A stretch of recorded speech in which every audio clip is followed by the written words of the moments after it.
Bueno, vamos a empezar con los que ya están.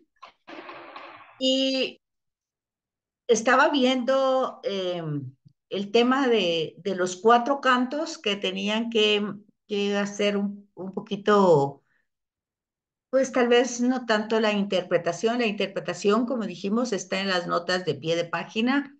Y vi que hicieron algunas cosas, ¿verdad? Unos trabajos sí están bien hechos, otros pues creo que no captaron que no era una síntesis del Trito Isaías, sino que en la Semana Santa se leyeron los cuatro cánticos del siervo. Entonces, cuando uno va a una celebración, va a los oficios, sobre todo en la Pascua, en la Semana Santa, pues uno tiene que saber qué es exactamente lo que está haciendo ahí. Entonces, por eso yo les dejé, aprovechando que estábamos viendo Isaías, esos cuatro cantos, ¿verdad? Los cuatro cantos tienen un sentido mesiánico. Isaías, ya sea el primero, el segundo o el tercero, están escritos pues 500 años antes, ¿verdad? Entonces, están representando, están profetizando, están anunciando a un personaje mesiánico. O sea, hay un tema desde, digamos, la monarquía, que Dios va a suscitar un vástago de David, un vástago de Jesé, que era el padre de David, ¿verdad? Y entonces esa esperanza se va a ir desarrollando en toda la historia, ¿verdad? Y aquí tenemos entonces los cuatro cantos de Isaías, que están con las citas que ustedes ya lo tienen, ¿verdad? Entonces, este expone un contenido y una modalidad de salvación. Eso es lo más importante de los cuatro cantos, ¿verdad? Que tienen un sentido de salvación diferente y superior a la que se va encontrando en el libro de los consuelos o de la consolación. Entonces, nosotros tenemos que ir viendo cómo en los profetas se va como dando esta revelación de una manera progresiva y van teniendo ellos, pues, eh, lo que hemos visto en el curso anterior, la inspiración, el poder ser receptores de cómo Dios va a ir manifestándoles que alguien que es Dios mismo, es el que va a venir en figura de siervo a ofrecerse a sí mismo, porque este personaje que es siervo, que se ofrece a sí mismo, la razón es porque es fiel al proyecto de Dios. Fíjense las palabras que se está utilizando: salvación, proyecto y fidelidad. Entonces, es el punto más alto del profetismo. Es donde se llega a la parte, pues, de la revelación más grande, ¿verdad?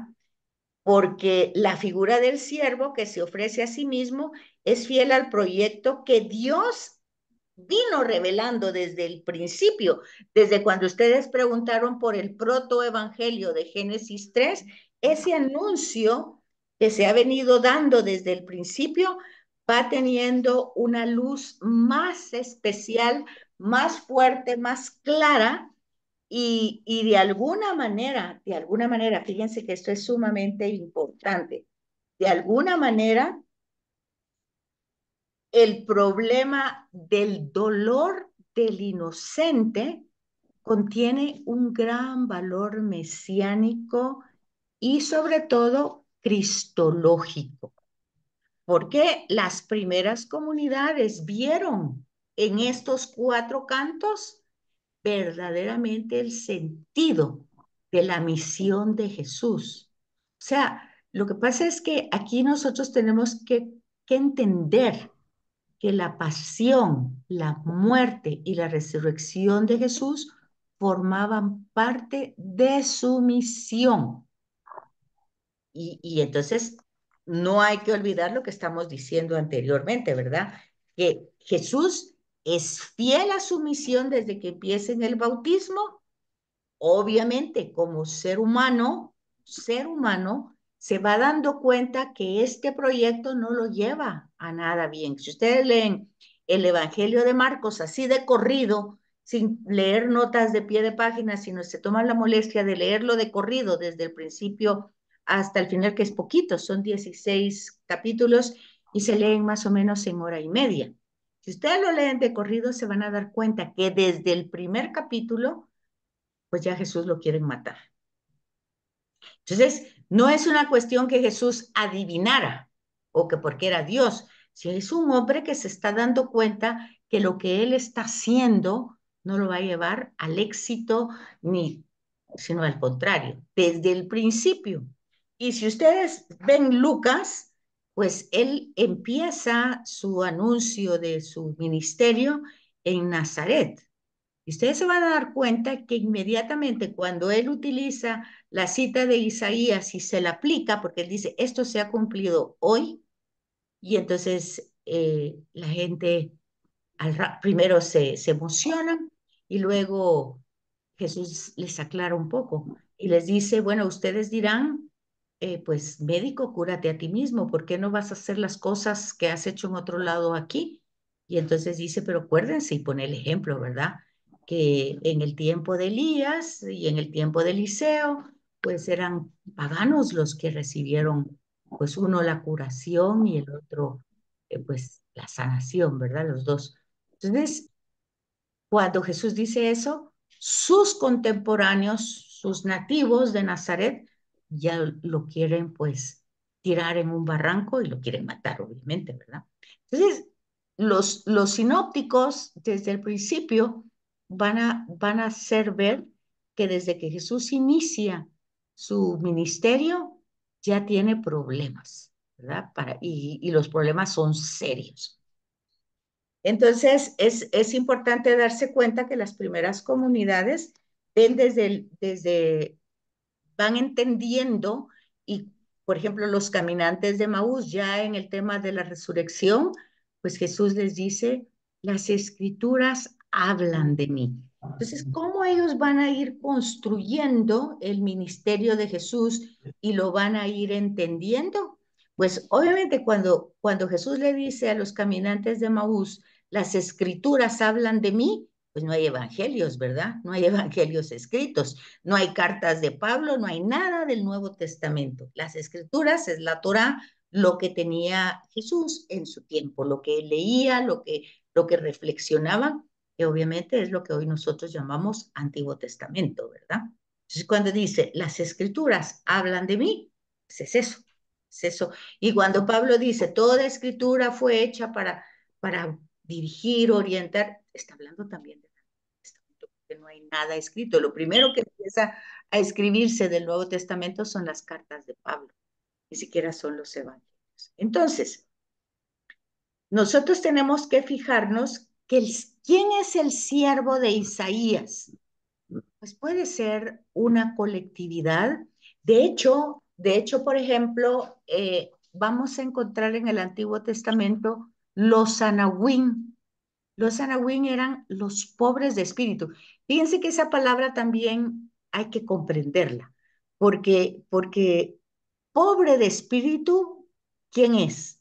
Pues es María, es Jesús, es Isabel, es Simeón, los Sanaúl, los pobres de espíritu, los que esperan verdaderamente solo en Dios porque aplican el Salmo. Tú eres mi única heredad, no tengo a nadie más que ti. Entonces, los que se reconocen que la única riqueza, la única posibilidad para avanzar en la vida es Dios. Esos son los pobres de espíritu, los anahuim.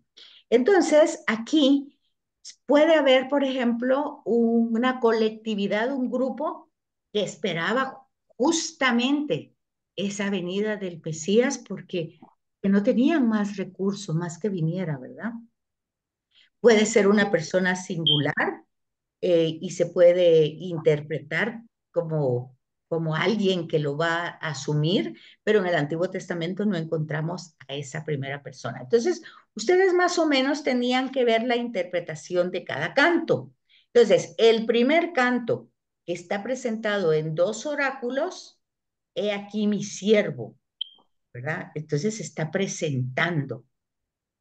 Queda configurado a una figura, a una persona, ¿verdad?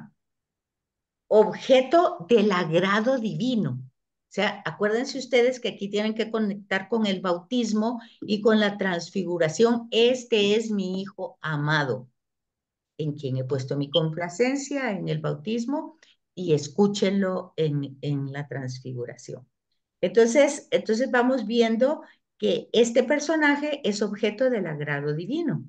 El Señor le da su espíritu. Si ustedes leen Marcos, Jesús va al desierto guiado por el Espíritu. Jesús actúa guiado por el Espíritu. Jesús lo que hace, lo hace por la acción de Dios. Jesús, la relación que tiene con Dios es una relación íntima. Eso hay que darse cuenta, ¿verdad? De que Jesús es como el niño que, que hace lo que el papá quiere que haga sin cuestionarle absolutamente nada. Pero este personaje está a favor de los pueblos, está buscando la salvación de toda esta comunidad y está atento a los débiles, a los que no tienen voz, contra los fuertes, contra los poderosos.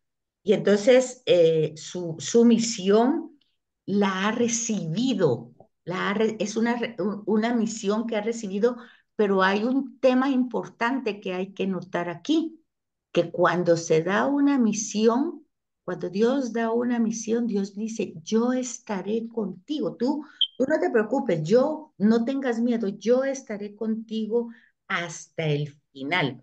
Por eso el siervo no desfallecerá, no doblará nada, no se, pues se va a mantener aunque su rostro esté totalmente destruido. Es manso, o sea, es, es como un cordero llevado al matadero, no va gritando como ustedes ven cuando matan a un cerdito, pues aquellos gritos de toda la noche, ¿no? Sí, va presentando la verdad. Ese es el primer Isaías. El segundo, Isaías tiene muy parecido, es muy semejante al relato de la vocación, porque va presentando esa conciencia que va creando en el elegido, en el que Dios llama a su servicio y éste le responde, pero con conciencia de siervo. Eso hay que entenderlo, ¿verdad? El siervo no es con una conciencia de que me ha elegido porque yo soy el mejor. Eso no entra ni en Jesús, ni en María, ni en el cristianismo. El servidor es el que está al servicio, es un siervo, es como un esclavo. De hecho, María dice eso. He aquí la esclava del Señor. O sea, no, si tiene una voluntad, su voluntad la pone en las manos de Dios. Entonces, porque ha sido llamado a la existencia para llevar la palabra salvadora a todos los demás. Y entonces ahí es donde vemos esa acción de Dios, igual que el Magnificat, que vemos que Dios actúa en María. Entonces, este Dios actúa también en este siervo, le hace la boca como una espada afilada, hizo de él una flecha aguzada. No solo lo hace para denunciar, sino también para anunciar, no solo a los cercanos, sino a los pueblos lejanos.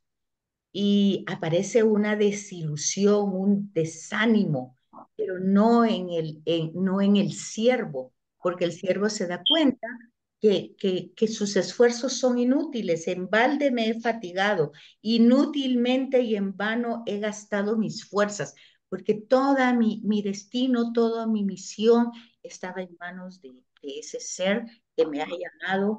Y entonces, de alguna manera, va presentando a Dios, este siervo va presentando a Dios como su fortaleza, como su ayuda. Y entonces Dios le amplía los límites de la misión y le expresa satisfacción plena en todo lo que realiza. Entonces, por eso se presenta como siervo mío para restaurar las tribus de Jacob y hacer volver a los perversos, ¿verdad? De Israel, a los que se han formado ídolos, porque este poderoso ha puesto a su siervo como luz de las naciones. Fíjense que aún en la persona de Jesús es presentado aquí, pues las primeras comunidades van a entender a Jesús, pero lo van a entender en un concepto totalmente humano, ¿verdad? Se están dando cuenta. Jesús como humano, de ahí que la resurrección tenga que ser pues realmente el aval que el Padre hace, que el Padre de Dios, ¿verdad? Hace con Jesús, porque no podía quedarse en el sepulcro así, sino que viene y es la respuesta de toda esa fidelidad de parte de Jesús que lo saca del sepulcro. Esto se intuye en el canto 2, aunque no se habla nada de eso, ¿verdad? Pero el sufrimiento que forma parte de esta misión, forma parte, no porque Dios la quiera, sino porque la misión lleva ese tema. O sea, va a ser un conflicto para todos los demás, ese mensaje novedoso, ¿verdad?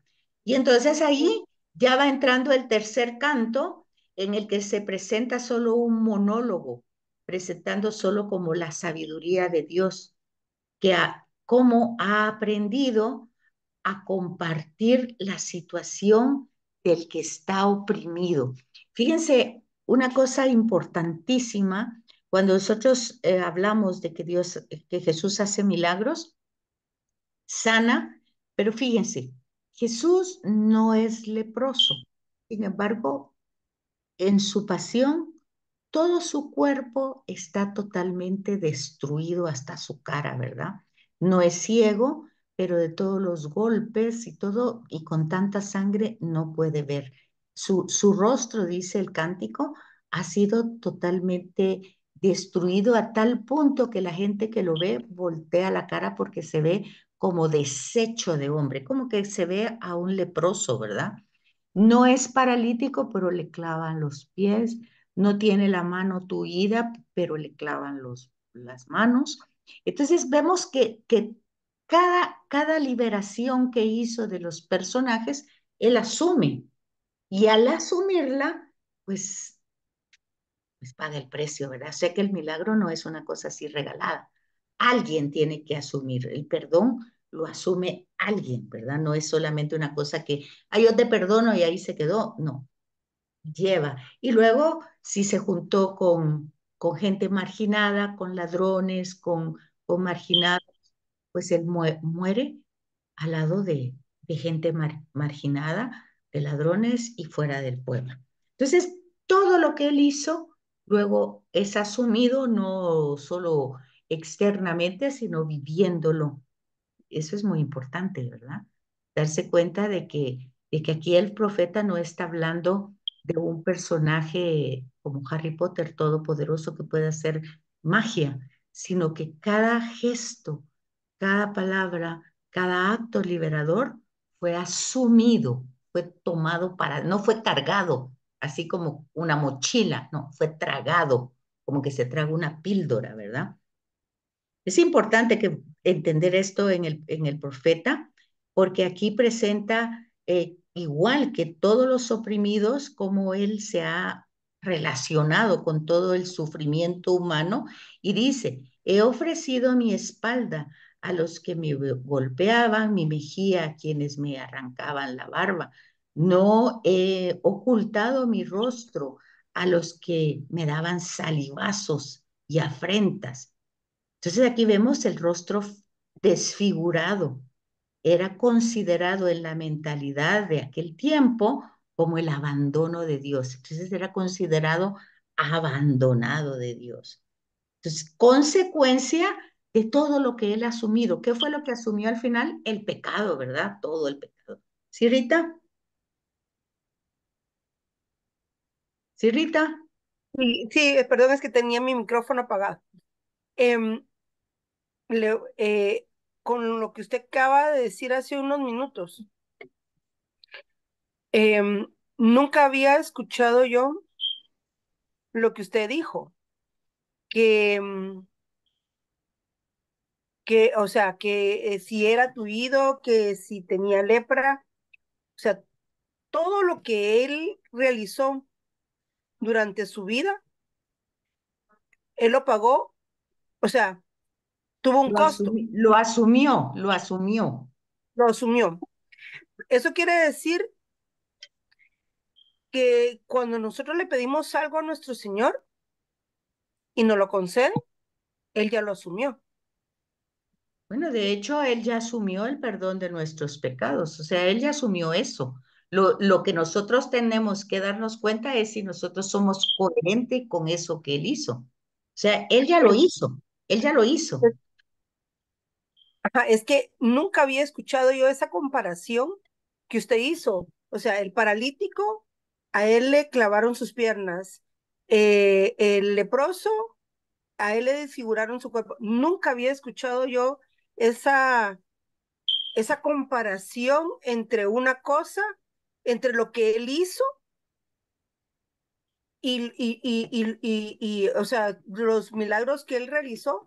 O sea, por eso ahorita, perdón que le haya interrumpido, pero nunca había escuchado yo eh, eh, eso. O sea, me hace sentido, pero le estoy sincera, nunca lo había escuchado.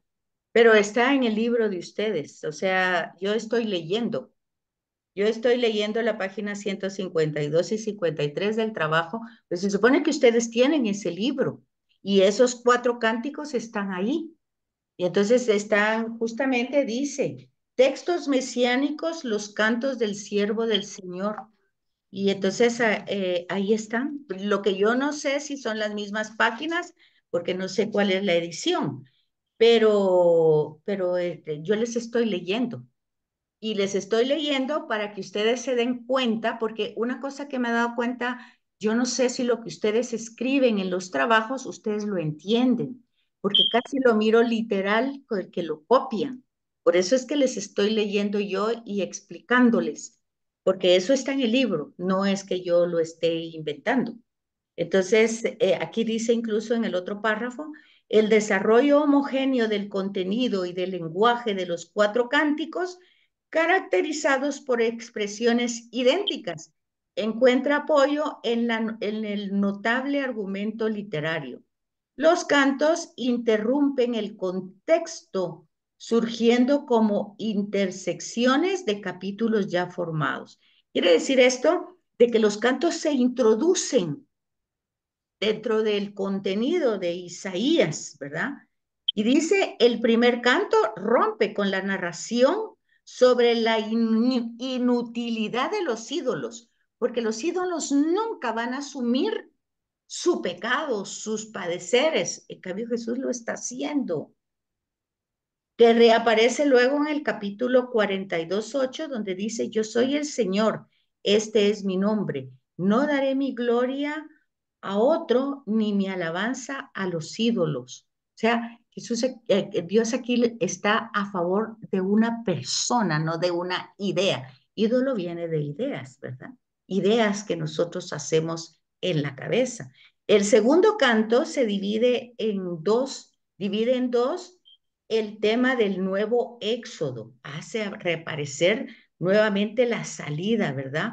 Y va dando sentido al pasto tranquilo y a la carencia de hambre y de sed en el camino a la tierra. O sea, como este personaje que va a ir atravesando todos estos lugares, pues de alguna manera va a llegar a la plenitud, que es la que nos ofrece a nosotros.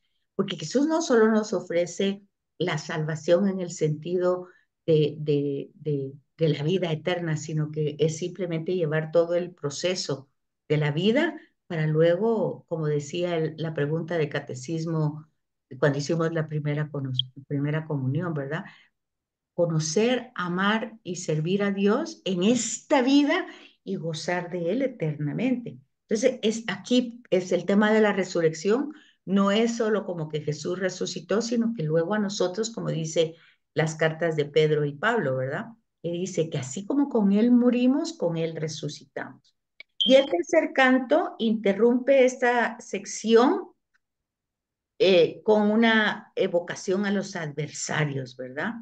Que les hace ver su realidad dolorosa.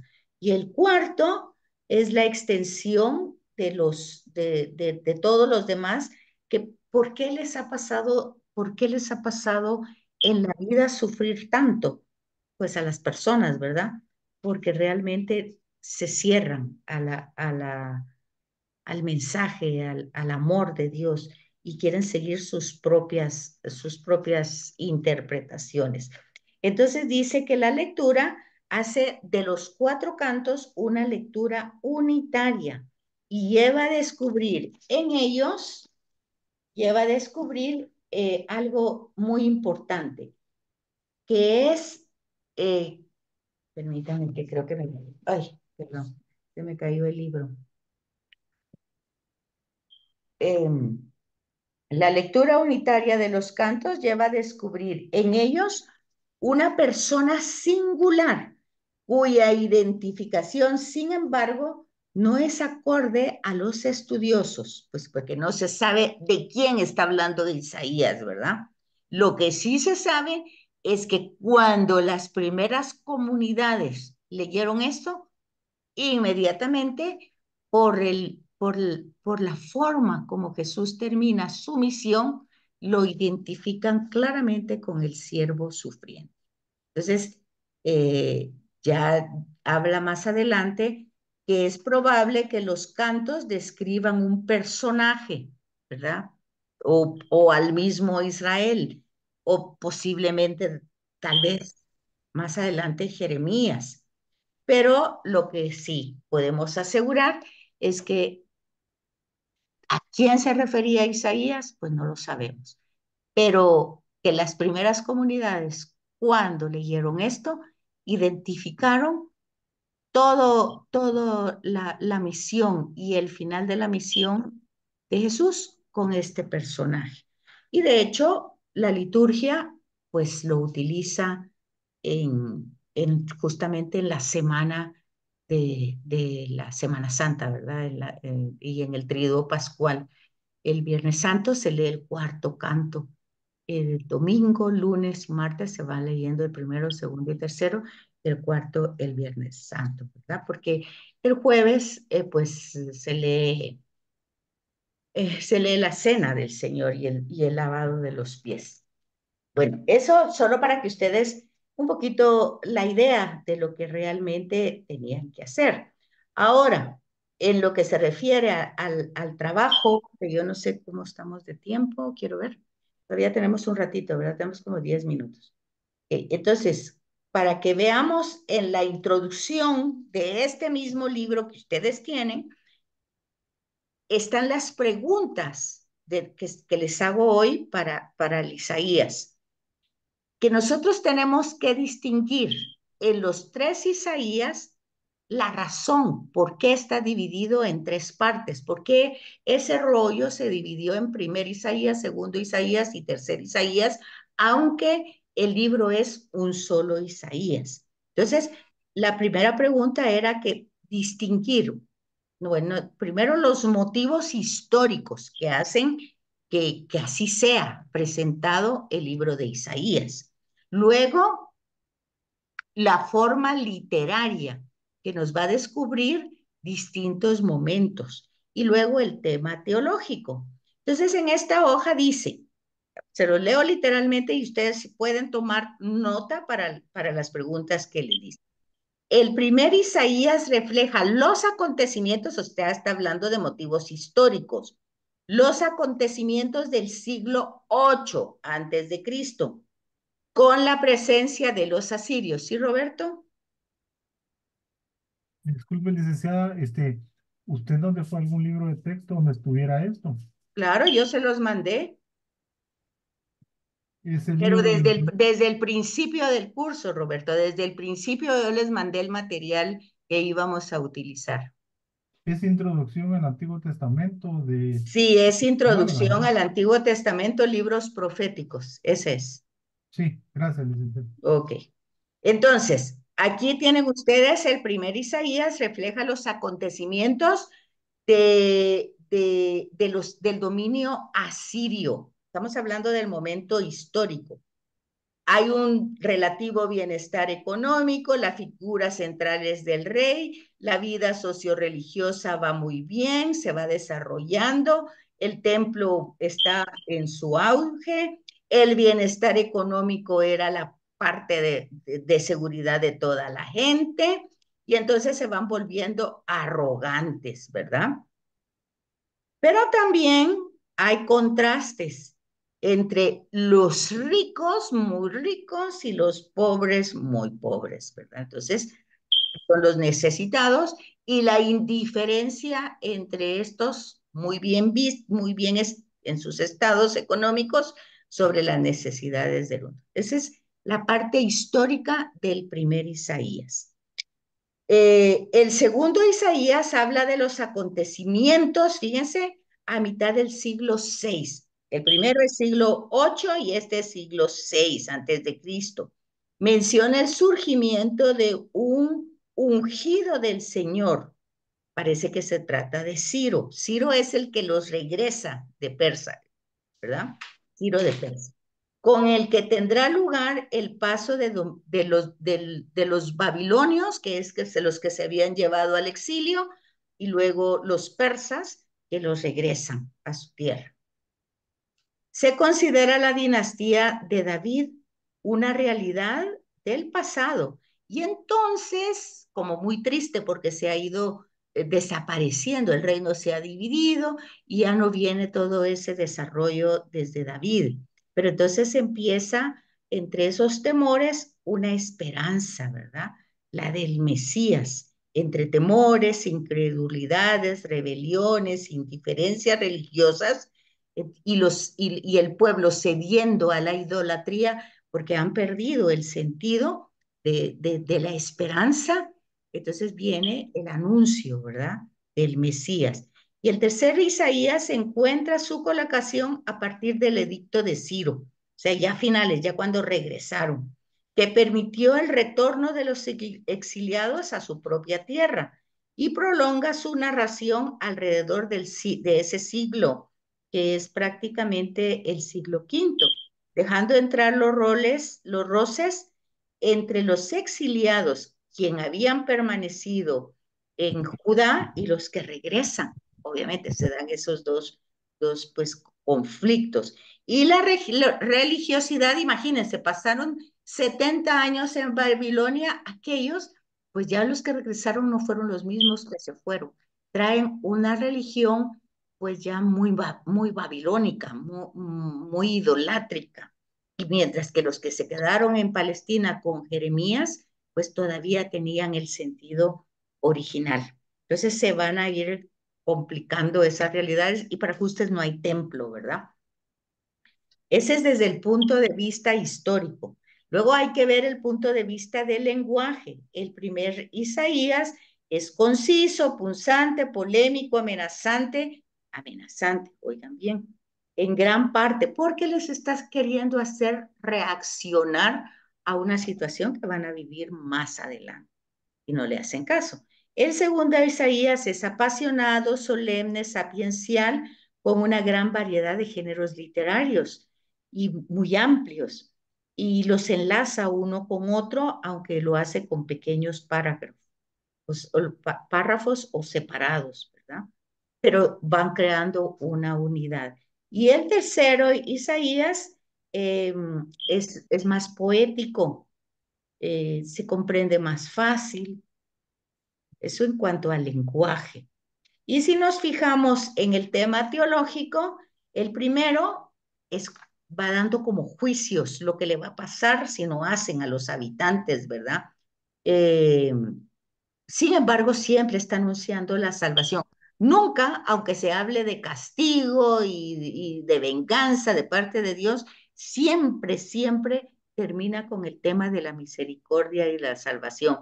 Por eso no, si uno lee, tiene que leerlo todo, para entender que esa parte amenazante viene como a provocar el cambio, pero si no lo hacen, de todas maneras, la misericordia va a estar ahí a través de las intervenciones de mediadores y ahí pues va presentando toda la era mesiánica. Y el segundo Isaías domina el consuelo, la certeza de un cambio, de una salvación. Y aquí entra, gracias a los sufrimientos de un misterioso siervo, de un misterioso siervo, o sea que se trata del mesianismo sufriente. Y eso lo van a encontrar ustedes en Jesús, que siempre que anuncia que Él es el Mesías o que cuando Pedro le reconoce que Él es el Mesías, que Él pregunta, Jesús pregunta, ¿quién es Él? Siempre el anuncio va con su pasión y su muerte. Y entre esas dos partes del libro, eh, pues pasa por una verdad pacíficamente aceptada por el primer Isaías, aunque a menudo ineficaz en la vida. El segundo Isaías es una conquista alcanzada a través de la polémica cerrada de los ídolos. O sea, el segundo Isaías no habla tanto de los ídolos, pero se entiende que el pueblo sigue con esas ideas. Y el sufrimiento, a su vez, pasa a ser considerado de parte de los que están viendo ese sufrir del siervo como un castigo, pues es el abandonado de Dios, ¿verdad? Y el tercer Isaías desciende de las alturas teológicas alcanzadas por los dos primeros y se sumerge en problemas cotidianos, como el valor del templo, o sea, la presencia de Dios, el ayuno, pues este ya es un tema como de reparación. Ya han regresado, ya están en la tierra Palestina, y entonces ahora tienen que reparar, pues reconstruir todo lo destruido. Entonces, dice al final que en secciones tan diferentes por su origen, porque están ubicadas en épocas diferentes, por su lenguaje y contenido, resulta imposible encontrar una unidad literaria. Sin embargo, en el contenido del mensaje hay una unidad. Fíjense que se hace diferencia entre la literatura y el contenido teológico. Donde hay diferencias son en los momentos históricos, son tres momentos históricos, o sea, tres épocas. En la forma literaria es una manera diferente de narrar, o sea, pero en el contenido y en el mensaje teológico hay unidad. Eso es lo que tenemos que encontrar en todos los textos. Descubrir la forma literaria que puede ser muy diversa, el momento histórico en que se escribe, que puede ir la cultura, la costumbre, la situación, todo lo que puede ser en el momento histórico, pero el mensaje lleva una continuidad. Y ahí es donde nos tenemos que fijar, porque se dan cuenta ustedes que incluso las primeras comunidades reconocen en Jesús este personaje de siervo sufriente y se lo aplican hasta el día de hoy. Entonces, un poquito para que ustedes se den cuenta. Y el libro este, pues, no era para que lo guardaran, sino para que lo utilizaran en la búsqueda de los trabajos y lo leyeran, ¿verdad?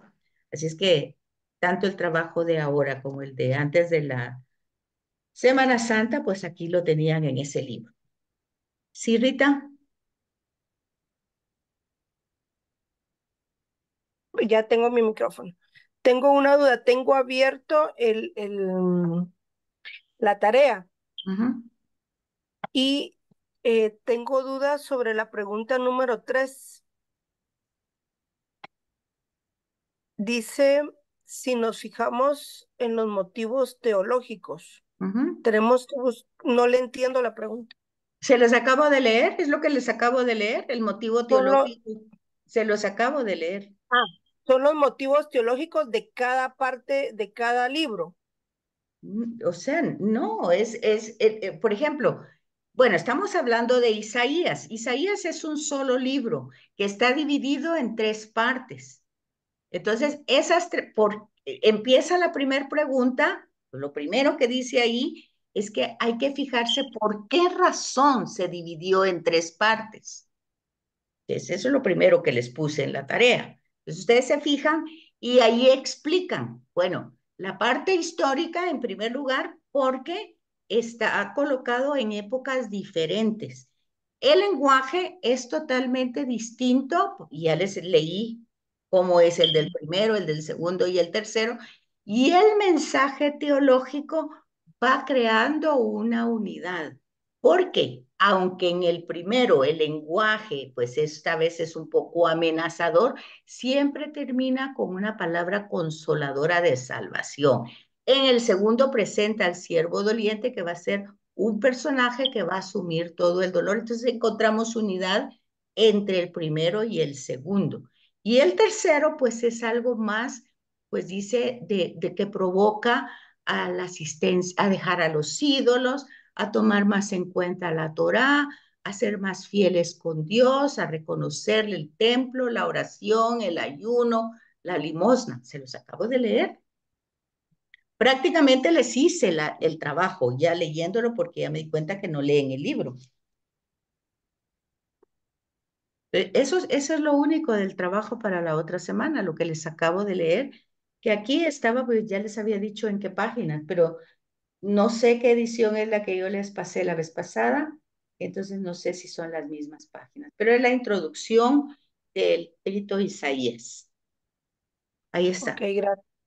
Bueno, entonces feliz noche y aquí terminamos. Hasta la semana entrante, primero Dios. Buenas noches, licenciado. Gracias, señor. Buenas noches, que descansen. Gracias, buenas noches.